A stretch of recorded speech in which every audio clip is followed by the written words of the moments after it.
The whole question that is going to consume us is, how do we know what we know? This is a search for truth. And the first volume of this is called Weltanschauung. It's a German word that means worldview. And you'll notice the quotation that I give you from Immanuel Kant, the very first page after the title page. Sapere aude, dare to know.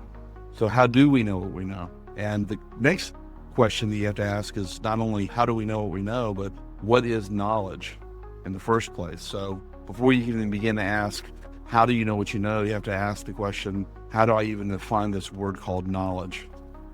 My question to you is, what is knowledge? On page 2 of my chapter on where we are getting into the introduction, beginning the search for truth, the first goal is to define the words knowledge and truth. The second goal is to discover those propositions that we can know for sure. And then the third thing we want to do is state our goal in this study. You ever heard the term epistemology? Logia is to study, and then episteme is to know. So it's the study of knowledge. It's the branch of philosophy where you look for the preconditions for knowing. How do you know what you know? It's the branch of philosophy that really justifies most other things that you study in philosophy. And if you know anything about the history of thought, philosophy is really the most fundamental of all the academic disciplines because it justifies all of them. You can't study history unless you have a philosophy of history. And your philosophy of history will, in many respects, determine what you think about historical facts and what you find important and that sort of thing. You can't study science without a philosophy of science. This idea today that science is all there is, ever was or ever will be in terms of anything valuable is bunk. There's always a philosophy standing behind science. Epistemology is, in my opinion, the toughest of all the branches. Metaphysics is the other branch. Do you have any idea what that means? Metaphysics is the study of reality, is beyond nature. The older term is ontology, the study of being. In the modern world, we say that epistemology must precede ontology because you got to know how you know what you know before you study what you know. And being is what you know, which is real, and hopefully you can discover it. And epistemology is how do you know what you know? And then finally, the other branch of philosophy is axiology. It's the study of values, and the shorter term is ethics. So what are your values and how do you live?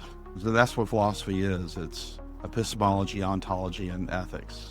The only other branch sometimes is logic, because logic is the tool of the philosopher. What is the definition of knowledge? The standard definition on page 3 is knowledge is justified true belief. This is the very bottom of page 3. You give a definition of knowledge. Justified true belief. So let's look at those terms. What is belief? What is the act of belief? When the human mind engages in the act of belief, what is it doing? Many people would say it's a choice. Some beliefs, though, were not chosen. Most babies born in this world do not choose to believe that there's an outside world. They just believe it. There's some beliefs that we're compelled to believe. And then some beliefs that we choose. So a belief is a positive cognitive attitude towards some proposition or thing. When you believe something, you're just saying, yes, that is real. So when I say, I believe the sky is blue, I have a positive cognitive attitude towards the proposition, the sky is blue. That's what belief is. Now, if you believe something, is it true? Not necessarily. A lot of people today believe that as long as you believe something strong enough, it's true.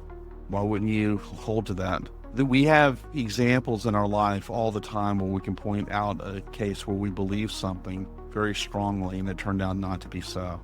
The human race once believed that the earth was flat, and it's not. The best I could do with a flat earther when it comes to time zones is maybe given mountain peaks and things like that. There might be longer shadows as the sun is making its circuit across the sky, but we wouldn't expect as many time zones as there are. So again, the human race once believed that the earth was flat. It's not. The human race once believed that the earth was the center of the universe. It's not. So we have plenty of examples of where people believe something very strongly and extremely sincerely, but it was wrong. Belief is a positive cognitive attitude towards something. And if you say, I believe the sky is purple, and you're being sincere about that, then you have a positive cognitive attitude towards the proposition that the sky is purple. But yeah, just because you believe it doesn't make it so. So what is truth? If belief is a positive cognitive attitude towards a proposition, and if believing something doesn't make it true, what is true? What makes a proposition true? Truth does not depend on evidence. Here's a proposition for you. On December the 1st, 1804, Napoleon woke up on the right side of the bed and scratched his head.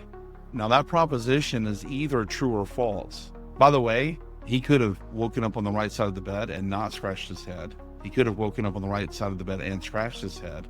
He could have woken up on the left side of the bed, scratched his head, or not. Or he could have woken up and crawled to the foot of the bed and dismounted the bed from there. But either way, he either did or didn't wake up on the right side of the bed. Now, I have no way of knowing whether that's true. But you see, I can utter true propositions all the time and have absolutely no evidence for them, right? So truth does not depend on evidence. There are non-evidenced truths that are just out there. If you think about it, every proposition we utter is either true or false. Even if, like I might look at you and say, I'm feeling very sad right now. Okay, that's a proposition about reality, okay, about my feelings. And I'd be lying to you if I said that, right? Because it's not, well, that proposition is false because I'm not feeling sad right now. So you can utter propositions that are true, but there's absolutely no evidence for their truth at all. Now, the fact that there's no evidence for their truth means that you should suspend belief regarding that proposition because you don't have any evidence. Belief does not require evidence, but it's your epistemic duty to refrain from belief if there is no evidence. There are people that go around believing things all the time with no evidence. Now, sometimes their beliefs just happen to be true. So let's say you have a bunch of people walking around and they're saying Napoleon really did wake up on the right side of the bed and scratch his head. Well, let's say, hypothetically, that that's true. Well, then there are a bunch of people walking around holding a true proposition. They have no evidence for it. So you can believe true propositions and have no evidence for it and happen to be right about it, but you're just not warranted in holding them. So I don't know if all truths are self-existent. Some truths might be, and some truths aren't. Truth, I would define as a proposition that corresponds to reality. A true proposition, or you can say truth, is a proposition that corresponds to reality. And when we talk about reality, we're talking about the extramental world mostly. And a minute ago, I talked about my feelings, but we're talking about extramental reality. And if you're out to discover the truth, you got to be more interested in what's going on outside of your mind than just what's floating around in here. That's the point of it all. Anybody can sit around and just conjure up their own beliefs and create a coherent network of beliefs. But that doesn't mean that any of the things that they're saying or holding to be the case is the case. A true proposition doesn't have to comprehend reality. So if I say the moon is a sphere, that's a true proposition. But that doesn't mean I've told you everything about the moon. So truth need not be comprehensive in order to be true.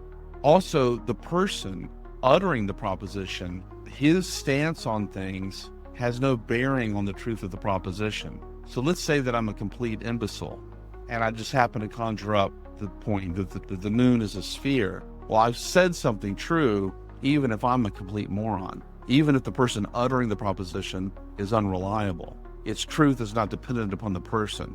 It's not dependent on the person uttering the proposition. Because remember, belief doesn't determine truth. It's reality that determines truth.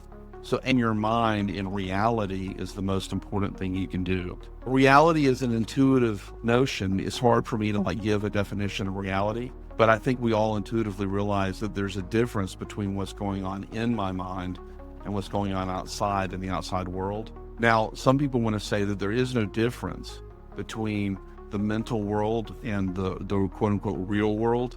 It's all the real world. And so we have movies out there like Total Recall and The Matrix, and all of those movies are trying to get you to see they're wanting to blur the distinction between the mental and the real, okay? And what I would say about that is the intuition still stands. And here's one of the reasons I know that there's a big difference between what I think is real and what is real. And that is, I suffer. If reality is what I want it to be, then why do I suffer? Why do things not always go my way? There's a reality out there impinging itself on me. So I know there are people out there that don't want to go get that test on whatever. I have a lump in my breast. I don't want to go get tested for it because then I'll discover that I have cancer. And then that means I'll have cancer. Well, you know what? You have the cancer. You either have the cancer or you don't. And your having it is not dependent upon your discovery of it. But your discovery of it may determine whether you're going to live longer or shorter. So you need to go get that test. But there are a lot of people that don't want to go get the test because they're afraid that all of a sudden their reality will change. Your reality is not changing. It's just your knowledge or perception of reality that's changing. And the very fact that we can have this kind of discussion is proof that the mental, what's going on inside your mind, is distinct from what's going on out there. And so when I talk about the real, I'm talking about the mind-independent world. And so the most important thing a human can do is try to orient themselves towards reality, because that's the only way they can know truth. You can't orient yourself towards reality by thinking, well, there's really no difference between what's out there and what's in here. You can so conjure up a reality for yourself. People can so contemplate the world in such a way that they deceive themselves into thinking that the world is a certain way, and they go through life like that. Now, there are only a few people in the world that can do that, and they're all among the very rich. So if you're extremely wealthy, you can so conjure up a reality for yourself because you have resources to do it, that you are, quote unquote, living in your own world. Culture doesn't determine reality, but culture can affect how a person lives his life. But your culture's not going to create new laws of physics for you. So there are limits to what you can do there. You can't totally conjure up a reality of your own. You have to. You're always butting up against the laws of physics. All of us agree that the great thing about the human mind is we can conjure up something in our minds and then make it exist in reality in many cases. For example, John F. Kennedy said in the early 1960s, we want to fly to the moon. We want to take a spacecraft, send it to the moon, and bring humans back safely. Well, he had an idea in his mind. That was mind-boggling, the idea that we could actually do such a thing. It's one thing to go in outer space. It's another thing to actually journey to the moon. Well, we made that a reality. But I would say this, in 1955, just because you believe we can go to the moon doesn't mean we can. In fact, in 1969, when the Apollo mission was launched, I would say just because we think we're going there doesn't mean we are. It doesn't become real until it becomes real. So while it's amazing what the human mind can do, we can dream of something and then realize the dream. The very fact that we're making that distinction also further demonstrates the distinction between the mental world and the real world. So the philosophy that I'm just trying to convey to you, there is a distinction between what is going on in my mind and what's going on out there, is an incredibly important one. I think our culture is losing that. I think that a lot of people want us to say, well, if I feel that something is the case, then it is the case. But I find that to be extremely problematic. At some point, you're going to be running up against your biology or the laws of physics. So justification is the last point, but just to review, belief is a positive cognitive attitude towards a proposition, and a proposition is true just in case it corresponds to reality. But just because you believe it and just because it is true doesn't mean you know it. There's one last component to knowledge, and that is justification.